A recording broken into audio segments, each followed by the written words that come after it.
إن الحمد لله نحمده ونستعينه ونستغفره ونؤمن به ونتوكل عليه ونعوذ بالله من شرور أنفسنا ومن سيئات أعمالنا من يهده الله فلا مضل له ومن يضلل فلا هادي له وأشهد أن لا إله إلا الله وحده لا شريك له وأشهد أن محمدا عبده ورسوله يا أيها الذين آمنوا اتقوا الله حق تقاته ولا تموتن إلا وأنتم مسلمون يا أيها الناس اتقوا ربكم الذي خلقكم من نفس واحدة وخلق منها زوجها وبث منهما رجالا كثيرا ونساء واتقوا الله الذي تساءلون به والأرحام إن الله كان عليكم رقيبا يا أيها الذين آمنوا اتقوا الله وقولوا قولا سديدا يصلح لكم أعمالكم ويغفر لكم ذنوبكم ومن يطع الله ورسوله فقد فاز فوزا عظيما أما بعد فإن خير الحديث كتاب الله وخير الهدي هدي محمد صلى الله عليه وسلم وشر الأمور محدثاتها وكل محدثة بدعة وكل بدعة ضلالة وكل ضلالة في النار. أعوذ بالله السميع العليم من الشيطان الرجيم من همزه ونفخه ونفثه. بسم الله الرحمن الرحيم. قاف والقرآن المجيد بل عجبوا أن جاءهم منذر منهم فقال الكافرون هذا شيء عجيب أئذا متنا وكنا ترابا ذلك رجع بعيد قد علمنا ما تنقص الأرض منهم وعندنا كتاب حفيظ بل كذبوا بالحق لما جاءهم فهم في أمر مريج أفلم ينظروا إلى السماء فوقهم كيف بنيناها وزيناها وما لها من فروج والأرض مددناها وألقينا فيها رواسي وأنبتنا فيها من كل زوج بهيج تبصرة وذكرى لكل عبد منيب. وقال تعالى إن الله يأمر بالعدل والإحسان وإيتاء ذي القربى وينهى عن الفحشاء والمنكر والبغي يعظكم لعلكم تذكرون. حمد و ثنا عظمت و کبریائی بڑائی و بزرگی اللہ رب العالمین و احکم الحاکمین کو لائق و زیبا ہے، جو کائنات کا خالق و مالک و مدبر ہے، جس نے اپنی حکمت بالغہ سے پوری کائنات کو عدم سے وجود بخشا ہے، ہر مخلوق کو اس کا جائز مقام عطا کیا ہے، انسانوں کو ان مخلوقات میں مقام بلند پر فائز کیا ہے، اسے سوچنے سمجھنے کی صلاحیت عطا کی ہے، فکر و شعور کا ملکہ دیا ہے، اچھے اور برے کی تمیز سکھائی ہے، حلال اور حرام کی پہچان بتائی ہے، اور پھر اسے اپنی شریعت کا مکلف ٹھہرایا ہے۔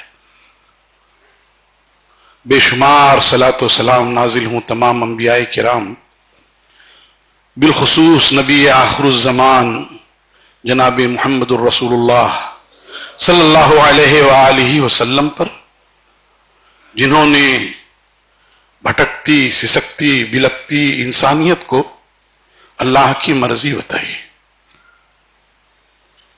اللہ کے احکام ان کے سامنے عملی طور پر پیش کیے، ان پر یہ واضح کیا کہ دین پر عمل کرنا آسان ہے، ان پر یہ واضح کیا کہ ہر ایک کو کے حقوق کو ادا کرنا مشکل نہیں ہے، اور کامیاب وہی ہے جو ہر ایک کے حقوق کو منوعاً ادا کرے، اللہ کے حقوق ہوں یا بندوں کے حقوق ہوں، رشتہ داروں کے حقوق ہوں یا عام لوگوں کے حقوق ہوں، انہیں اسی انداز میں ادا کرے جس طرح شریعت نے مسلمانوں پر لاگو کیا ہے۔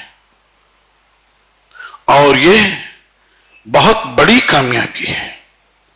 چنانچہ خطبہ مسنونہ اور سورہ قاف کے مختصر سی آیات کے بعد، چند آیات کے بعد، سورۃ النحل کی ایک آیت تلاوت کی گئی ہے۔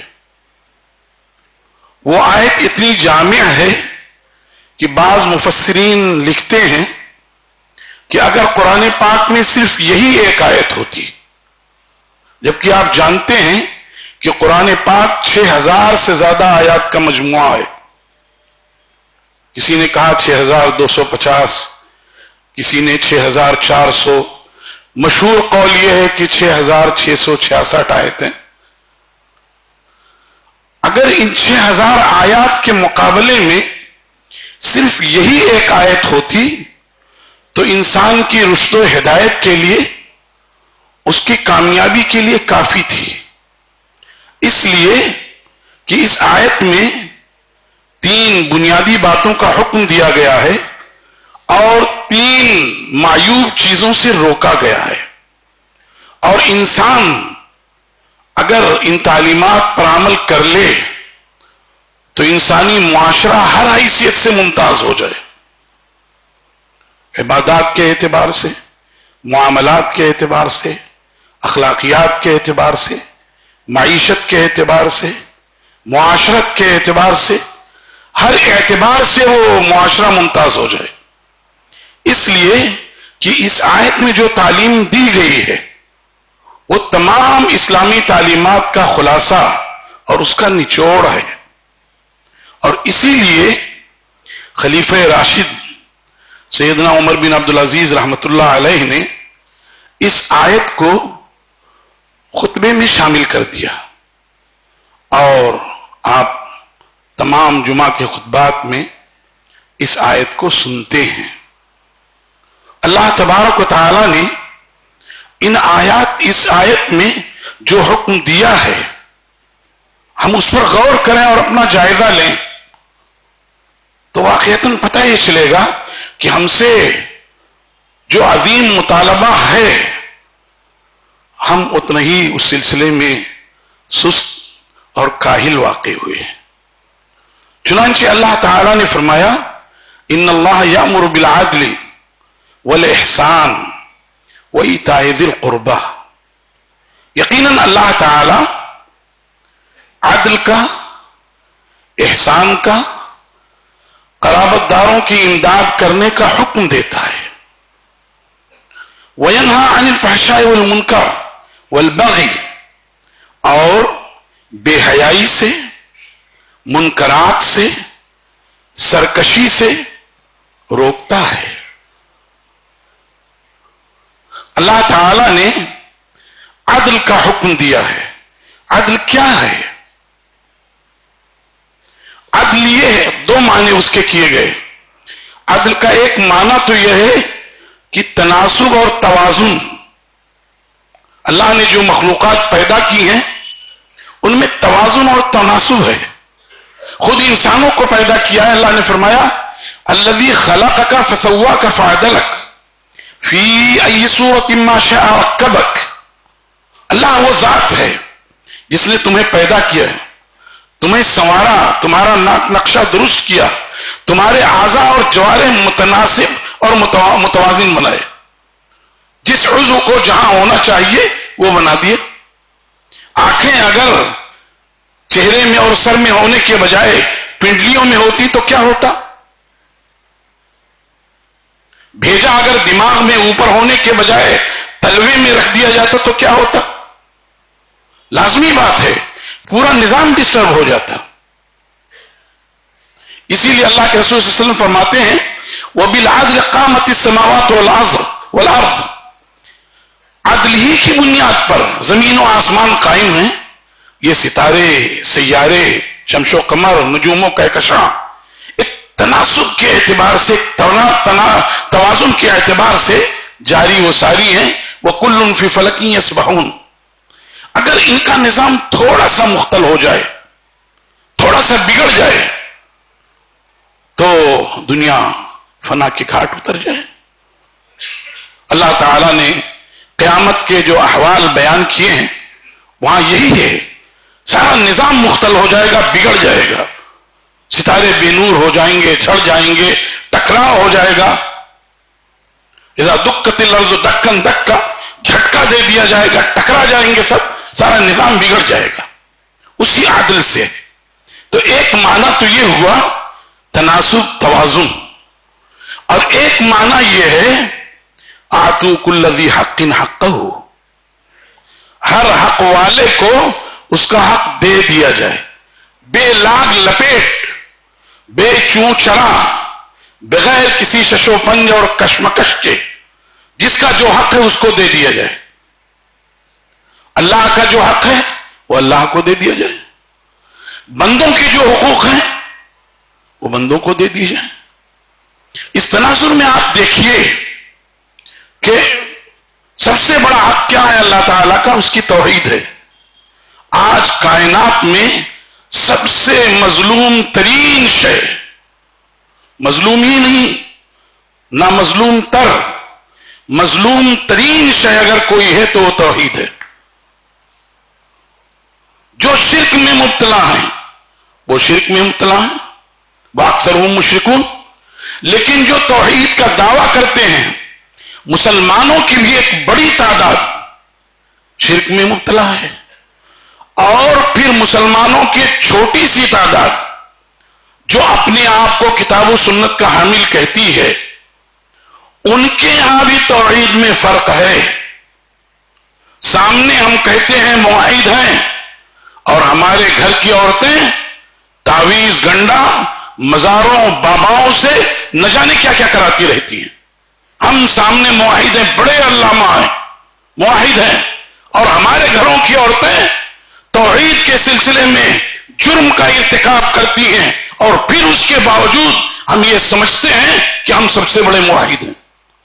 کیا آج ہمارا معاشرہ ایسا نہیں ہے؟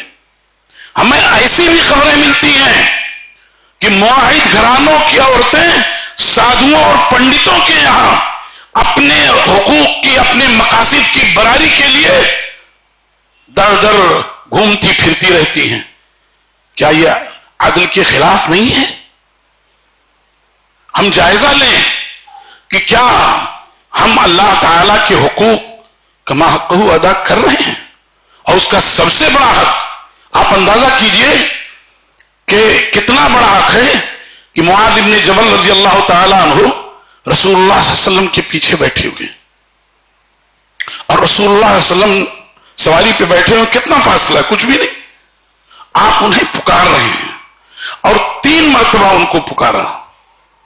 قال یا معاذ، قال ربی لبیک و سعدیک یا رسول اللہ. معاذ کہا اللہ کے رسول صلی اللہ علیہ وسلم حاضر ہوں، خوش خوش فرما برداری کے ساتھ حاضر ہوں. 3 مرتبہ آپ نے ان کو پکارا، اور 3 مرتبہ پکارنے کی حکمت یہ ہے کہ آگے جو بات کہی جانی ہے اس کے لیے وہ تیار ہو جائے، یکسو ہو جائے، ذہنی طور پہ مستعد ہو جائے. اس کے بعد آپ نے پوچھا اتدری ما حق اللہ علی العباد وما حق العباد علی اللہ؟ قال اللہ ورسولہ اعلم. جانتے ہو کہ اللہ کا بندوں پر کیا حق ہے اور بندوں کا اللہ پر کیا حق ہے؟ معاذ بن جبل رضی اللہ تعالی عنہ نے کہا اللہ اور اس کے رسول صلی اللہ علیہ وسلم بہتر جانتے ہیں. لیکن یہ بات انہوں نے کب کہی؟ جب رسول اللہ صلی اللہ علیہ وسلم حیات تھے، کہ اللہ اور اس کے رسول صلی اللہ علیہ وسلم بہتر جانتے ہیں. مسلمانوں کا ایک بڑا طبقہ ہے جو یہ کہتا پھرتا ہے اللہ اور اس کے رسول جانیں، اللہ رسول جانیں. یہ شرک ہے. اللہ چاہے اور رسول چاہیں، یہ شرک ہے. صحابہ کرام نے صرف رسول اللہ صلی اللہ علیہ وسلم کی زندگی میں یہ کہا اللہ و رسولہ عالم، اس کے بعد وہ کہتے تھے اللہ عالم. تو آپ نے فرمایا اللہ کا حق یہ ہے کہ بندے خالص اللہ کی عبادت کریں، اسی کو اپنا معبود برحق سمجھیں، اسی کو مشکل کشا، حاجت روا، نافع اور ضار سمجھیں، اور پھر بندوں کا حق اللہ پر یہ ہے کہ اللہ تبارک و تعالیٰ انہیں عذاب نہ دے۔ تو عدل کا ایک مفہوم، دوسرا مفہوم جو تھا وہ یہ تھا کہ جس کا جو حق ہے اس کو وہ حق بے لاگ لپیٹ دے دیا جائے۔ ہم لوگ اپنے معاشرے میں عدل کو انصاف کے مساوی سمجھتے ہیں۔ عدل کہا تو سمجھ لیتے ہیں عدل و انصاف، اسی لیے بولتے ہیں اردو میں محاورے میں، یعنی معطوف علیہ عدل و انصاف، واو کے ساتھ عدل کو انصاف کے ساتھ جوڑ دیا، جبکہ حقیقت میں ایسا نہیں ہے۔ انصاف کا مطلب یہ ہے کہ ایک چیز کے دو دعوے دار ہیں اور دونوں کو آدھا آدھا دے دیا گیا، نصف سے انصاف، دونوں کو دے دیا گیا۔ لیکن عدل کا مطلب یہ ہے کہ جس کا جتنا حق بن رہا ہو، لوگوں سے جو حق والے لوگ ہیں ان سے بیان لے لیا جائے، اور بیان لینے کے بعد پھر یہ حکومت کی، محکمے کی ذمہ داری ہے، یا اگر پرائیویٹ کوئی کمیٹی ہے اس کی ذمہ داری ہے کہ ان کے بیانات سننے کے بعد پھر اس کی تحقیق کریں، اور جس کا جو حق بنتا ہے وہ اس کو دے دے۔ یہ بھی ممکن ہے کہ اس کا کوئی حق نہ بنتا ہو، تو وہاں عدل یہ ہے کہ اس کو اس کے حق سے الگ کر دیا جائے کہ تمہارا حق نہیں ہے، تم غلط دعویٰ کر رہے ہو، مناسب نہیں ہے تمہارے لیے، یہ عدل ہے۔ کسی کا کچھ بنتا ہے، پانچواں حصہ بنتا ہے، چھٹا حصہ بنتا ہے، وہ اس کو دے دیا گیا۔ کسی کا آدھا اور اس سے زیادہ بنتا ہے، وہ اس کو دے دیا گیا، یہ عدل ہے۔ اور اسی معنی میں قرآن پاک نے استعمال کیا ہے وَلَا يَجْرِمَنَّكُمْ شَنَآنُ قَوْمٍ عَلَىٰ أَلَّا تَعْدِلُوا اعْدِلُوا هُوَ أَقْرَبُ لِلتَّقْوَىٰ۔ کسی قوم کی سرکشی اور کسی قوم کا جرم اور اس کا عدوان اور طغیان تمہیں اس بات پہ آمادہ نہ کر دے کہ تم عدل کا دامن ہاتھ سے چھوڑ دو، عدل کرو، یہی تقویٰ سے قریب تر ہے۔ تو عدل کا ایک مطلب یہ ہے کہ جس کا جو حق ہے اس کو دے دیا جائے، بے لاگ لپیٹ دے دیا جائے۔ آج ہم مسلمانوں کا سب سے بڑا المیہ اور ہم مسلمانوں میں فتنے کی بنیاد یہ ہے کہ میں اپنے حقوق یاد رکھتا ہوں اور یہ کہتا ہوں لوگ میرے حقوق ادا نہیں کرتے، میں یہ یاد نہیں رکھتا ہوں کہ لوگوں کے بھی مجھ پر کچھ حقوق ہیں اور مجھے اسے ادا کرنا چاہیے۔ ہر آدمی صرف اپنے حقوق یاد رکھتا ہے۔ مسلمانوں کا معاشرہ آپ دیکھ ڈالیے، آپ جو یہاں بیٹھے ہوئے ہیں، ہم سب لوگ مل کے ہم اپنا جائزہ لے لیں، ہمیں یہ یاد ہے کہ لوگ ہمارے حقوق ادا نہیں کر رہے ہیں، یہ یاد نہیں ہے کہ ہمارا بھی کسی پر کوئی حق ہے اور ہمیں ادا کرنا چاہیے۔ یہ عدل کے منافی ہے۔ ظاہر ہے جس معاشرے میں عدل نہ ہو تو پھر وہاں ظلم ہوگا، اور جس معاشرے میں ظلم ہو اس معاشرے کو تباہی بربادی سے کوئی بچا نہیں سکتا ہے۔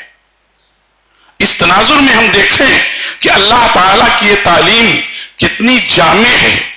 ان اللہ یامر بالعدل، اللہ تعالیٰ عدل کا حکم دیتا ہے کہ جس کے جو حقوق ہیں ان کو منوان اسی انداز میں ادا کیا جائے۔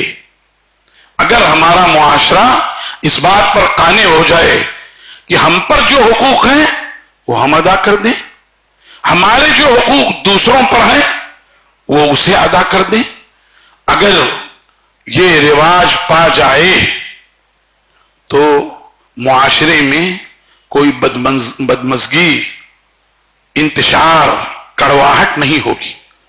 لیکن ہم جائزہ لیں، جو المیہ ہے وہ یہی ہے۔ ہم یہ سمجھتے ہیں کہ صاحب لوگ ہمارے حقوق ادا نہیں کر رہے ہیں، ہم کبھی یہ نہیں سوچتے کہ ہمارے اوپر بھی کچھ حقوق ہیں، وہ ہم ادا نہیں کر رہے ہیں. والدین اولاد کے حقوق، اولاد والدین کے حقوق، بیوی شوہر کے حقوق، شوہر بیوی کے حقوق، پڑوسی پڑوسی کے حقوق، عوام کے حقوق، خواص کے حقوق، علماء کے حقوق اور عوام کے حقوق. ہر ایک جائزہ لے اس میں. بس ہر ایک کو خود غرضی یہ ہے کہ ہم کو صرف ہمارا اپنا حق یاد ہے. اگر یہی چیز عدل کے نتیجے میں پوری ہو جائے تو آج دنیا سے شرک کا خاتمہ ہو جائے. لیکن خاتمہ نہیں ہو سکتا. اللہ نے خود ہی فرما دیا وہ اکثر ہم مشرکون. جو غیر مسلم ہیں، دنیا کی 8 ارب آبادی میں 6 ارب غیر مسلم ہیں. 2 ارب ایسے ہیں جو اپنے آپ کو مسلمان کہتے ہیں. ان 2 ارب مسلمانوں میں بھی کم از کم 1.5 ارب لوگ ایسے ہیں جو شرک میں مبتلا ہیں. 1.5 ارب لوگ ایسے ہوں گے جو شرک میں مبتلا ہوں گے. 50 کروڑ پوری دنیا میں ایسے ہو سکتے ہیں جو اپنے آپ کو کتاب و سنت کا دعوے دار کہتے ہوں، لیکن اس میں کتنے ایسے لوگ ہیں کہ خود تو زبانی دعویٰ ہے توحید کا، لیکن وہ خود بھی، اور اگر خود نہیں تو ان کے گھر کے دوسرے لوگ شرک میں مبتلا ہیں. مجھے یہ بات کہنے میں کوئی تکلف نہیں ہے کہ آج مسلم آبادیوں میں سفلی علم، جادو، ٹونا ٹٹکا، ایک دوسرے کے خلاف کریا کرن کرنے میں مسلم معاشرے ہندو معاشرے سے کہیں زیادہ برباد ہیں. مجھے یہ بات کہنے میں کوئی تکلف نہیں ہے کہ میرا پڑوسی اچھا کھا رہا ہے، اچھا پہن رہا ہے، اس کی اولاد اس کی فرما بردار ہے، سارے لوگ ٹھیک ٹھاک چل رہے ہیں. مجھے میرے پڑوسی سے دشمنی اور جلن ہو گئی ہے، مجھے میرے پڑوسی سے حسد ہو گئی ہے اور میں اس کے خلاف تعویذ، گنڈا، ٹونا ٹٹکا، سفلی علم کروا رہا ہوں. مسلم معاشرہ جہاں مسلم باہل علاقے ہیں، جو بھی مسلم باہل علاقے ہوں، میں کسی کا نام نہیں لیتا، کسی آبادی کا، جو بھی مسلم علاقے ہوں، آج مسلم علاقے برباد ہیں. اس بات پہ غیر مسلموں کے ہم دیکھتے ہیں کہ ہر آدمی اپنے اپنے میں اپنا آگے بڑھ رہا ہے، اپنا چل رہا ہے. مسلمانوں کا المیہ یہ ہے کہ ہم میں کوئی اچھے انداز میں سفید پوش ہے، کھا پی رہا ہے، حلال رزق کما رہا ہے، آگے بڑھ رہا ہے، میرے پیٹ میں مروڑ ہو رہا ہے. آپ جائزہ لیں، کیا ہمارے معاشرے میں ایسا نہیں ہے؟ جب ایسا ہوگا تو یہ عدل کے منافی ہے، یہ عدل کی ضد ہے، اور جب عدل کی ضد ہے تو ظلم ہے، اور جب ظلم ہے تو اس معاشرے کو تباہی بربادی سے کوئی بچا نہیں سکتا ہے. جہاں اللہ کے حقوق میں ہم سے زیادتی ہو رہی ہے، وہیں بندوں کے حقوق میں بھی ہم سے زیادتی ہو رہی. اور اگر عدل کو ہم تھام لیتے تو وہ معاشرہ پرسکون معاشرہ ہوتا. اللہ تعالیٰ نے اس سے آگے کیا فرمایا؟ والاحسان. جو لوگ عدل کے خوگر ہیں، اللہ نے کہا اسی پر مت رکے رہو. عدل کے عادی ہو گئے ہو اور عدل اپنے درمیان رائج کرنے والے ہو تو ابھی اسی پر رکو نہیں، آگے بڑھو. والاحسان، احسان کا معاملہ کرو. احسان کیا ہے کہ آدمی نے اپنے بھائی کے حقوق ادا کیے، کچھ اور دے دیا. اللہ کے رسول صلی اللہ علیہ وسلم نے ایک شخص سے ایک اونٹ ادھار لیا. تھوڑا سا وقت گزر گیا، وہ شخص آیا اور آپ سے مطالبہ کیا کہ آپ نے ہمارا اونٹ نہیں دیا، اور تھوڑی سی سخت لہجے میں بات کر لی. صحابہ کرام رضوان اللہ علیہم اجمعین وہاں موجود تھے. ان کو یہ بات ناگوار گزری اور انہوں نے چاہا کہ اسے ٹوک دے، تو آپ نے ان کو منع کر دیا، خاموش رہو، اس کا مجھ پر حق ہے، اس کو حق پہنچتا ہے کہ مجھ سے جس لہجے میں چاہے بات کر لے، میں اس کا مقروض ہوں۔ پھر آپ نے صحابہ کرام سے فرمایا بھائی اس کے لیے اونٹ تلاش کر کے لاؤ، دے دو۔ تو اس سے اگر 4 سال کا اونٹ لیا تھا، صحابہ کرام نے کہا اللہ کے رسول صلی اللہ علیہ وسلم 5 سال یا 6 سال کا اونٹ مل رہا ہے، 4 سال کا نہیں مل رہا ہے۔ آپ نے کہا لے آؤ، وہی دے دو۔ اور آپ نے فرمایا کہ تم میں سب سے اچھا ہے فَإِنَّ أَحْسَنُكُمْ أَحْسَنُكُمْ قَضَاءً، تم میں سب سے اچھا انسان وہ ہے جو چکانے میں اچھائی کا معاملہ کرے۔ اللہ کے رسول صلی اللہ علیہ وسلم نے جابر بن عبداللہ رضی اللہ عنہ سے اونٹ لیا، غزوہ تبوک سے لوٹ رہے تھے، اونٹ لیا تو جابر نے یہ شرط لگائی کہ اللہ کے رسول صلی اللہ علیہ وسلم میں مدینہ تک اس جانور پہ سواری کروں گا۔ آپ نے کہا ٹھیک ہے۔ اس سے مسئلہ نکلا آپ کوئی گاڑی بیچ رہے ہیں، آپ نے بیچ دیا، لیکن آپ نے کہا کہ بھئی ابھی تو میں چل رہا ہوں، فلاں جگہ تک مجھ کو جانا ہے، میں جاؤں گا اس سے، تو آپ کا یہ شرط لگانا صحیح ہے۔ آپ نے کہا کہ ٹھیک ہے۔ جب وہ مدینہ طیبہ آ گئے تو اپنا اونٹ لے کر آئے اور رسول اللہ صلی اللہ علیہ وسلم کی خدمت میں پہنچے، آپ نے دے دیا اونٹ۔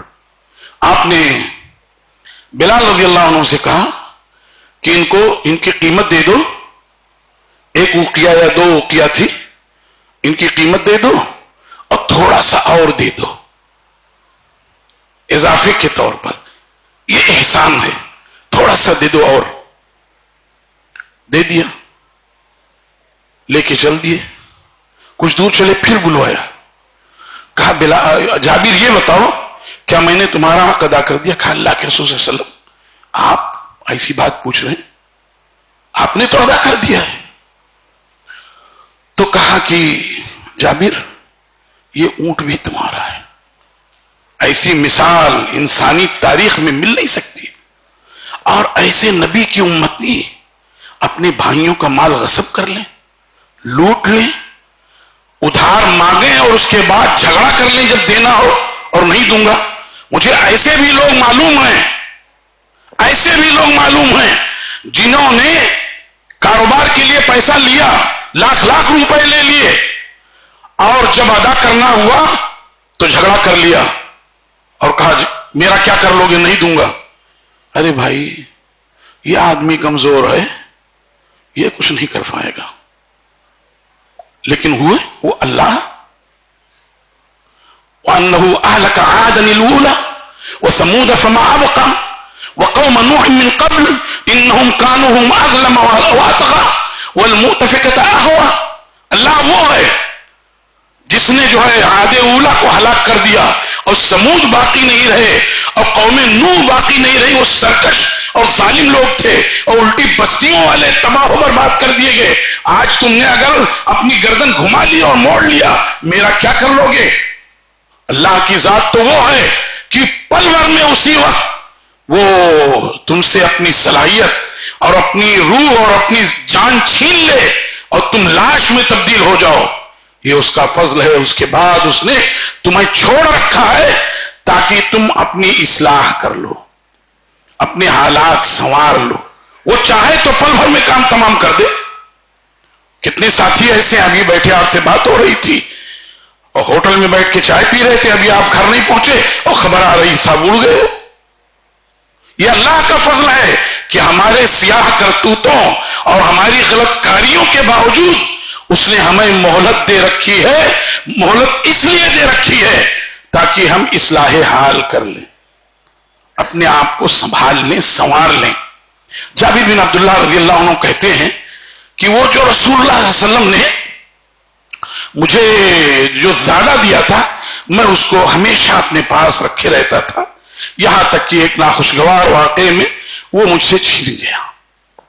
احسان کا مطلب یہ ہے کہ جتنا ہمارا حق ہے ہم نے اس سے کچھ کم ہی لیا، جتنا آپ کا حق تھا اس سے کچھ زیادہ آپ نے دے دیا۔ ایک تو عدل کی بنیاد پر معاشرہ خود ہی امن و سکون کا گہوارہ ہوگا، لیکن احسان کے نتیجے میں جو محبت پیدا ہوگی وہ دنیا یاد رکھے گی. اور اسی لیے اللہ تبارک و تعالی نے عدل کے ساتھ ساتھ انصاف کی بات کہی ہے، اور عدل کے ساتھ ساتھ احسان کی بات کہی ہے. اور احسان کا مطلب یہ ہے کہ میرا کسی پر حق ہے تو میں اس سے کم پہ راضی ہو گیا، دوسرے کا مجھ پر حق ہے تو میں نے اس کو کچھ زیادہ دے دیا. احسان کا ایک مطلب یہ بھی ہے کہ جو حقوق ہیں ان کو بڑے عمدہ انداز میں ادا کیا جائے. جب جبریل علیہ الصلوۃ والتسلیم نے رسول اللہ صلی اللہ علیہ وسلم سے سوال و جواب کیا اور مقصد یہ تھا کہ صحابہ کرام کو دین سکھلا دیں. حدیث جبریل مشہور ہے جس کو ام الحدیث بھی کہا جاتا ہے، جیسے سورہ فاتحہ کو ام الکتاب کہا جاتا ہے ایسے ہی حدیث جبریل کو ام الحدیث کہا جاتا ہے. تو اس میں انہوں نے یہ پوچھا اخبرنی عن الاحسان، اللہ کے رسول صلی اللہ علیہ وسلم احسان کیا ہے یہ بتا دیجیے. تو آپ نے فرمایا کہ ایسی عبادت کرو گویا تم اللہ تعالی کو دیکھ رہے ہو. عبادت کو بدقسمتی سے ہم لوگوں نے صوم و صلاۃ، زکوٰۃ و حج تک محصور کر دیا ہے. یہ بہت ہی غلط فکر ہے.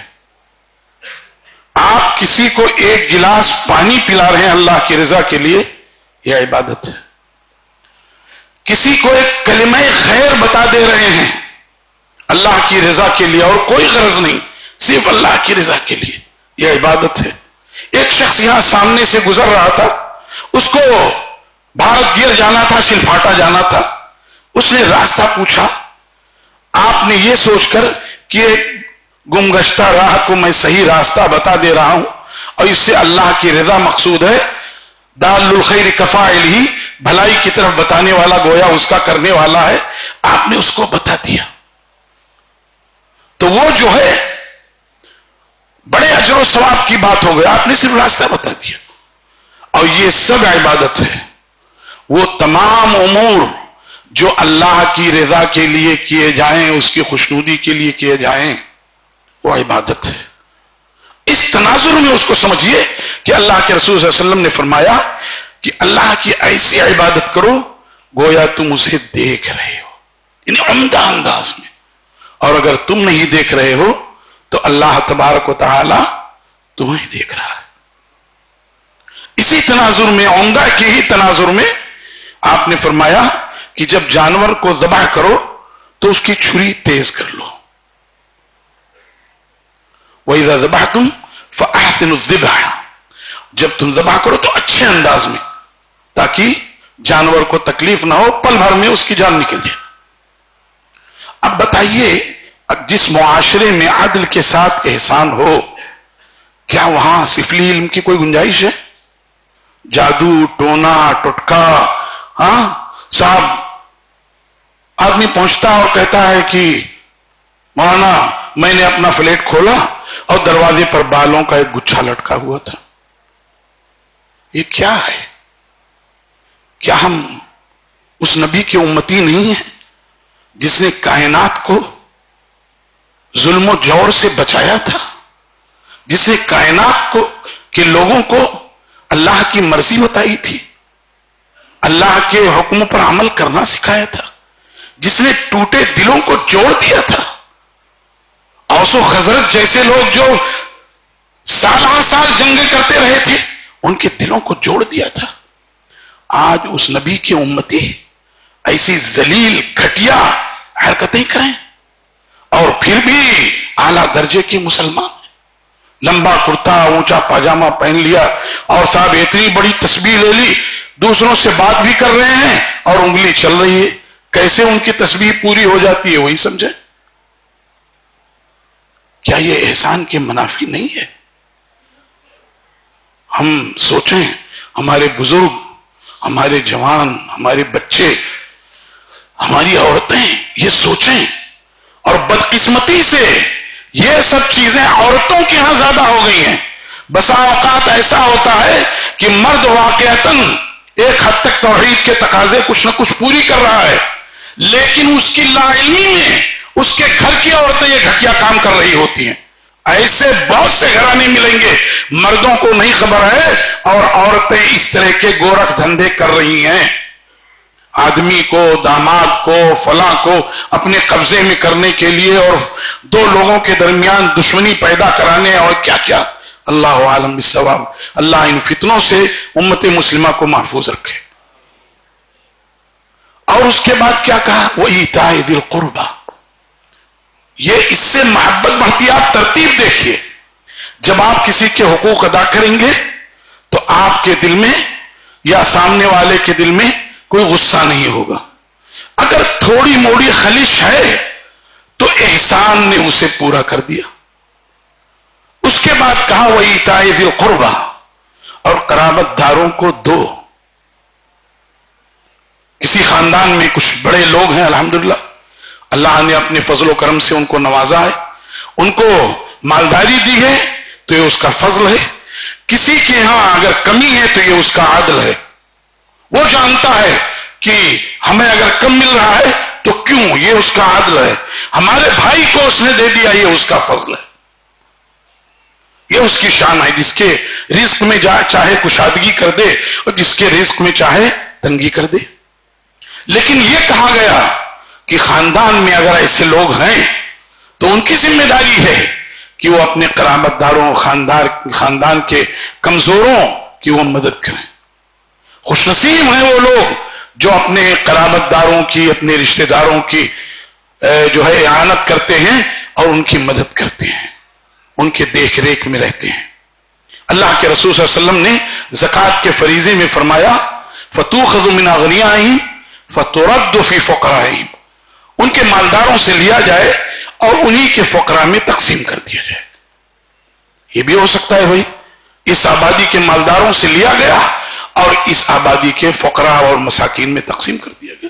ضرورت نہیں ہے تو پھر دوسرے شہروں میں، دوسرے ملکوں میں پہنچا دیا گیا. لیکن اگر اس شہر کو ضرورت ہے تو پہلے یہ شہر مستحق ہے، تب یو پی، بہار، بنگال، اڑیسہ اور کرناٹک اور تمل ناڈو، پہلے یہ شہر مستحق ہے، اس کے بعد پھر دوسرے.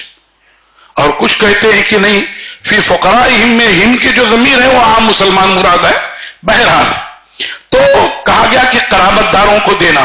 عام لوگوں کو اگر صدقہ دیا گیا تو ایک صدقہ ہوگا، اور قرابت دار کو اگر صدقہ دیا گیا تو وہ دو ہوگا. ایک تو صدقہ اور دوسرے صلہ رحمی، دو اجر ملے گا. تو یہ کہا گیا وَإِيتَاءِ ذِي الْقُرْبَى، اور قرابت داروں کو دینا. تو اس طرح سے وہ جو ہے آپس میں محبت، الفت اور اخوت پیدا ہوگی.